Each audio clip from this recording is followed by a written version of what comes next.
I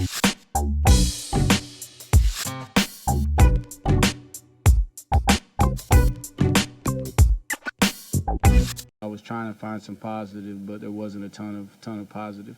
The positive is we now understand what real work we got to do with this offensive unit and team in general. That was Virginia head coach Tony Elliott talking to the media during his weekly press conference on Tuesday afternoon. As you can see, he is still not happy with what he saw during the game against Illinois. And of course, why should he? Virginia lost to Illinois 24-3 in what was a pretty lackluster performance by the offense. A lot of issues on that side of the ball. Again, we recapped the game a little bit, but just to kind of round off a couple of stats that really show what this offense didn't do on the field. They had 222 yards of total offense. This is a far cry from last season where they averaged 515.8 yards per game, over 33 points.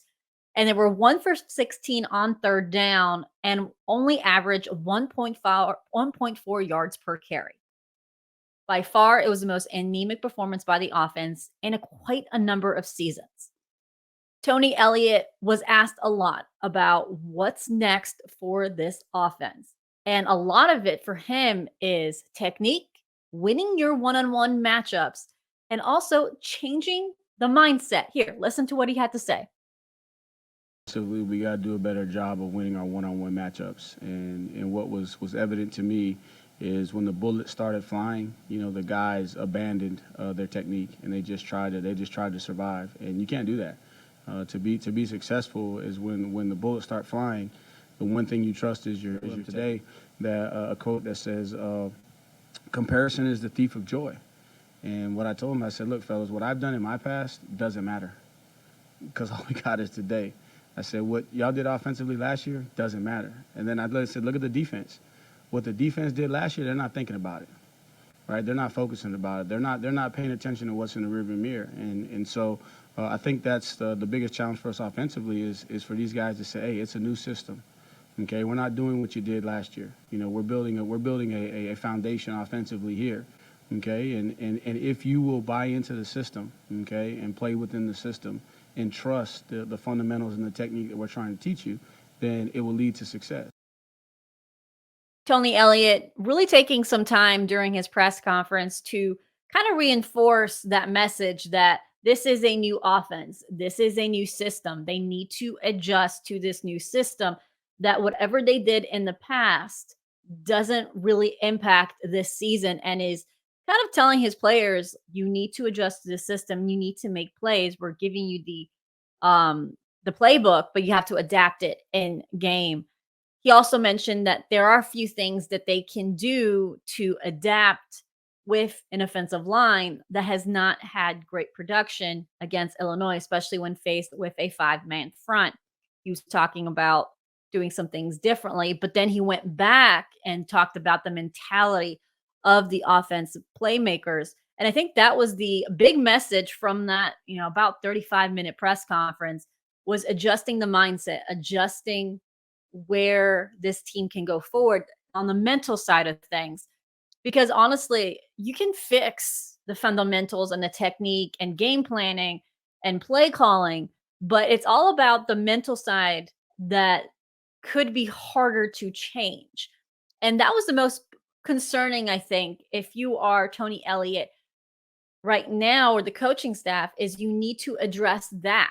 And that's something he talked about. He's honestly more concerned about the mindset of the players on the sidelines against Illinois than actually the fundamentals. Here, listen up.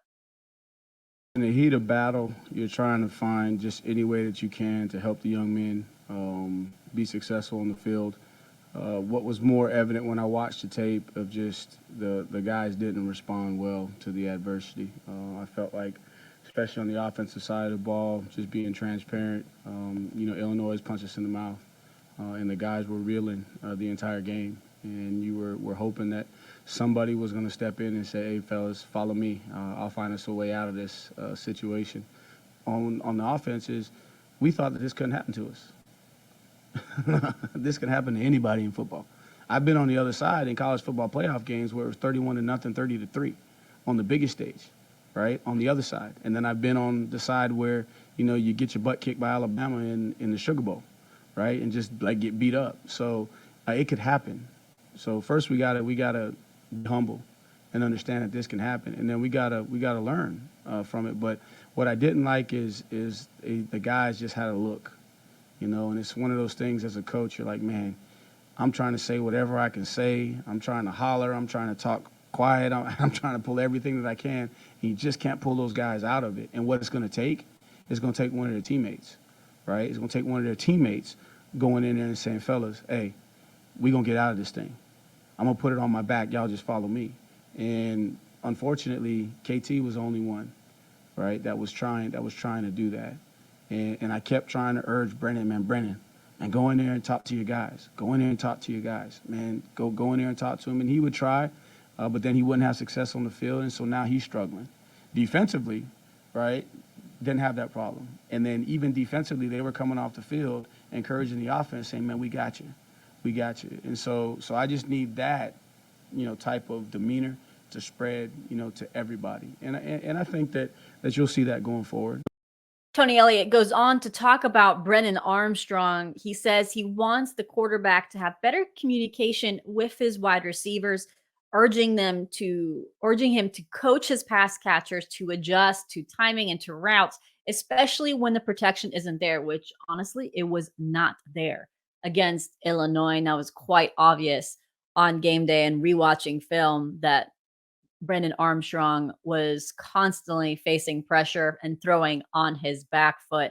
So that was the main takeaways of Tony Elliott's press conference. As far as recapping what went wrong in the Illinois game, he praised the defense for doing a few things right. Obviously, there's a few plays that you would like to get back. He talked about that long completion to the tight end and long completion where Fincherl Cypress was one-on-one. He actually said that wheel route was actually AJ who needed to be on top of the wheel route. So he was more pleased with the defense and that mindset. And of course, when you force 4 takeaways, of course, you're going to be a little happier with the defense. He also said that they're working on those little details and also making sure that you're not trying to do too much on plays. He highlighted Billy Kemp, who instead of calling for a fair catch, he was trying to make a play. So he said, when no situations, we just have to learn that not every single play needs to be a big one. So those are the main talking points. A lot of talking about mentality and kind of moving forward on the mindset that he wants to see from his Virginia athletes. We're going to take a quick break, but when we come back, we're going to break down the depth chart. We didn't have a depth chart leading into Illinois, so the last depth chart we had was prior to Richmond. So we'll take a look at any differences that we see from the first depth chart to this one ahead of ODU. And do we see any changes on the O-line? We'll be right back.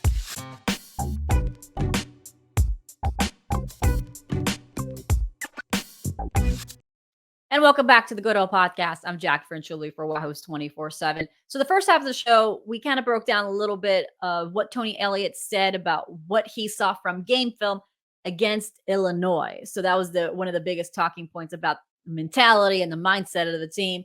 So let's move forward to ODU and what he said about some personnel issues as far as injuries. And let's take a look at the depth chart. We didn't have one last week, so now we get to see some changes from that first opening game against Richmond. So if you're on YouTube, you'll be able to see the depth chart on your screen. And if you're not, if you're listening to our podcast, this depth chart is available on Wahoo's 24/7, and it'll be broken up in offense, defense, and special teams. So you can take a look of any changes there are. I'm going to tell you the changes as well right now. So here's some of the biggest things that just kind of stand out to you. First thing, no changes on that offensive line. So from left to right, we have Mikhail Boley, John Paul Flores, Ty Furnish, Derek Devine, and Logan Taylor. The only difference that you see from the first to the third depth chart, well, second depth chart, third game, is Jonathan Leach is now on it. And Charlie Patterson is now behind Mikhail Boley at left tackle. Now, after watching Illinois, you obviously can see they are amenable to be a little more flexible on who gets lined up, not really similar to the depth chart where we saw Logan Taylor move to the other side and Jonathan Leaf come there at right tackle. So we do see some changes there, and how they're willing to move around, which is what Coach 2J has said in the past, how he has a couple guys playing in different positions as needed, just like John Paul Flores. It's kind of like the Swiss Army knife that he's able to play around. Ty Furnish, the center, will talk to the media on Tuesday as well, and he said that they were sticking was basically the first team O line that they've had. He said there was no changes sticking with this, so this isn't shocking that the depth chart shows that as well. So that is the biggest things that you notice on offense, and just honestly, Jonathan Leach was not in the first depth chart because he was hurt. So that is a natural assumption that now that he's able to be on the rotation, although not 100% healthy, he was going to show up on the depth chart. So that is not as surprising, but expected, but also a noteworthy thing to say. The other thing on defense, there was a few changes there. And a lot of it also has to do with just personnel availability. In the first game, Josh Ahern was not available during that first half because of that targeting call against Virginia Tech, so he had to sit out. So he was number 2 at the Mike position behind Nick Jackson. Now, because he is available to start, he is number 1 at will. But Deshaun Perry, and this one's interesting. Deshaun Perry, who was at will, and it seemed like that was his comfortable position. Now he's moved to Mike behind Nick Jackson. And you have James Jackson and Hunter Stewart at 2 at 3 at will.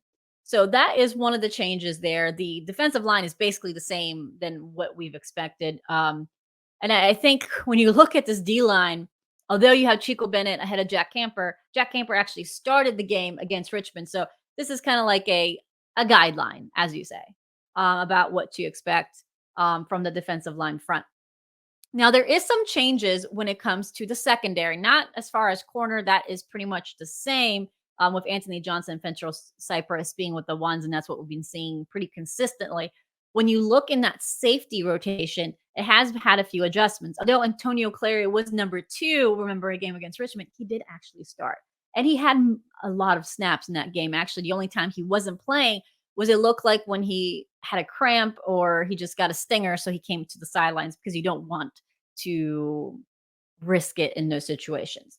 So if you look at where the safeties are lined up, you got Jonas Sanker. Again, he's with the ones. He's at Spur this week. Then you have Lex Long at free safety, and you have Antonio Clary at strong safety. And Cohen King has made his debut on the depth chart this season. Remember, he missed a game of Richmond after hurting his elbow during one of the scrimmages in fall camp. So he's on the depth chart for the first time. Now, Darius Bratton is on the depth chart. He's behind Jonas Sanker at Spur. And that one is a question mark. He's questionable for the game. And what Tony Elliott said during his press conference was that he has a bruised bone and ankle sprain. So confirming our report on Wahoo's 24/7 that we said on Saturday morning that he was doubtful for the game and questionable because of an ankle injury. Tony Elliott has confirmed that that was the issue. He is moving around at practice. He didn't practice much last week. He's now moving around. And to quote Tony Elliott, he said, "I'm hoping in the next couple of weeks we'll see him back." He doesn't think this is a long-term. Well, he hopes it's not a long-term issue. So that is one that we're going to keep an eye on. Although he's on the depth chart, I really doubt he will play against ODU this week. So I expect that first line of second safeties in the secondary will mirror what we saw in Illinois. And honestly, they did a decent job against Illinois. And actually, they were one of the highest graded highest graded performance on that defense. They did a good job with a couple guys in the Pro Football Focus ranging in the 80s as far as grading out defensively for that game. So that is the defense and what we saw there. Actually, I almost forgot. So a lot of people have been asking about Mike Green, defensive lineman, and who has been moved. Well, actually, linebacker who's now moved to Bandit. He played linebacker last season. So he has not suited up for the Cavaliers for the first 2 games, and we haven't talked about him for a few weeks. If you've been following Wahoo's 24/7, we said it was an ongoing thing, that nothing was settled as far as early last week. But on Tony Elliott, when we asked him what was the status of Mike Green, he said that he was no longer active on the roster.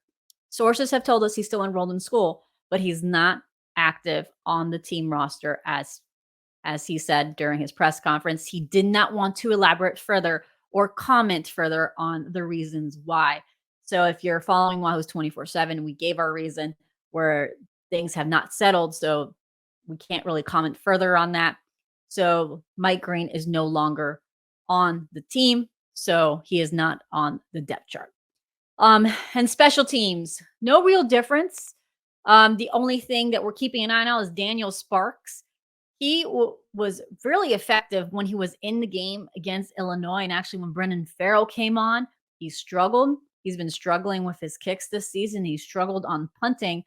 But Tony Elliott said that Sparks should be back against ODU. So those are the main talking points coming from Tony Elliott's press conference on Tuesday afternoon. We also have a full notebook of every topic that Tony Elliott discussed on Wahoo's 24/7. There was a lot of questions about what exactly some of these quotes were. So I made sure to not edit a lot of these quotes and kind of give these quotes in an entirety on Wahoo's 24/7 so you can read them.